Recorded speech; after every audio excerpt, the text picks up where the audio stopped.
안녕하세요. 오늘은 학점은행제 제도를 이용해서 사회복지사 자격증 취득하는 방법 안내 도와드릴 거예요. 우선 사회복지사 자격증을 취득하기 위해서는 두 가지 조건을 충족시켜줘야 돼요. 한 가지는 대학교 졸업학력을 갖춰주셔야 되고, 또 한 가지는 필수 이수 과목 17개 과목을 이수해 주셔야 됩니다. 만약에 대학교 졸업학력이 갖춰져 있으면 필수 이수 과목 17개 과목만 이수해 주시면 됩니다.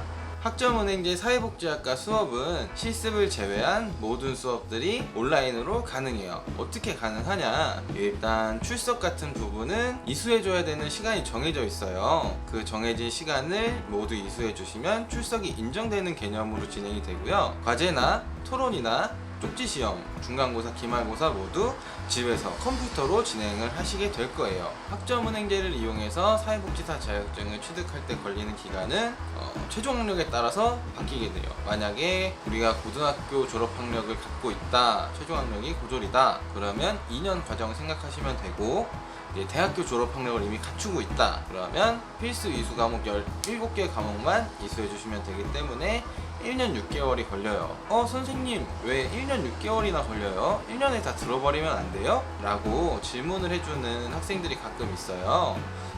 그런 경우에는 안 돼요. 왜 안 되냐면, 우리가 1년 동안 연간 이수 제한이라고 한 학기당 최고 8개 과목을 들을 수 있고, 1년에 최대 14개 과목 42학점밖에 이수를 못하게 돼 있어요.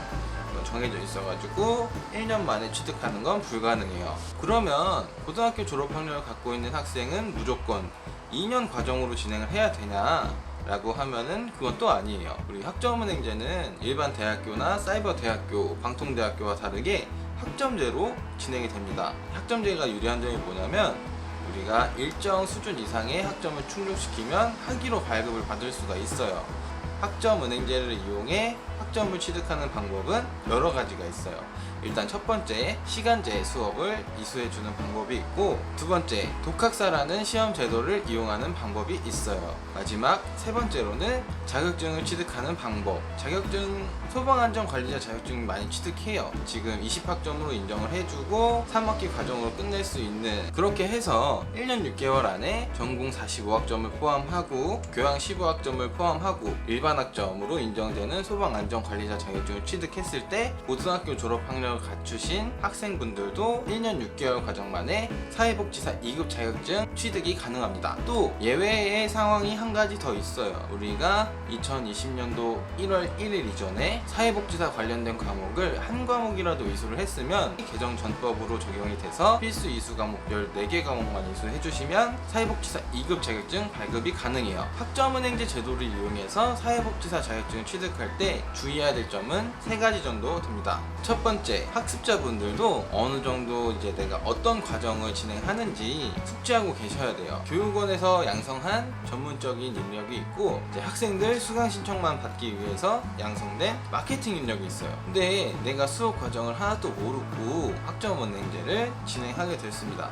교육원에서 양성된 인력의 플래너와 함께 진행한다면 내가 잘 모르더라도 학습 과정 안내를 받을 수가 있어서 수업 과정 이수하는 데는 전혀 문제가 되지 않겠죠. 하지만 내가 마케팅 인력과 수업 과정을 진행을 한다 라고 가정했을 때, 내가 어떤 수업 과정을 잘 진행하는지도 모르면서 선생님 이거 어떻게 해요? 물어보면은 그 사람들도 몰라요. 마케팅 인력이니까 학점은행제 수업을 해본 것도 아니고 교육을 따로 받은 것도 아니고. 두 번째는 중복 과목 이수라고 해서 우리가 수업 과정 중에 똑같은 과목을 두 번 듣는 걸 중복 과목 이수라고 해요. 이 중복 과목 이수를 하게 되면은 똑같은 수업을 두 가지 수업을 듣게 되는 거잖아요. 그러면 한 가지 수업밖에 인정받을 수가 없어서 돈 낭비, 시간 낭비가 될 수도 있으니까 중복 과목 이수도 조심해 주셔야 돼요. 첫 번째, 실습 같은 경우에 많은 학생들이 어려워하는 부분 중 한 가지예요. 왜 어려워하냐? 실습을 구할 때는 요령이 있으면 실습을 구하는 건 크게 어렵지 않아요.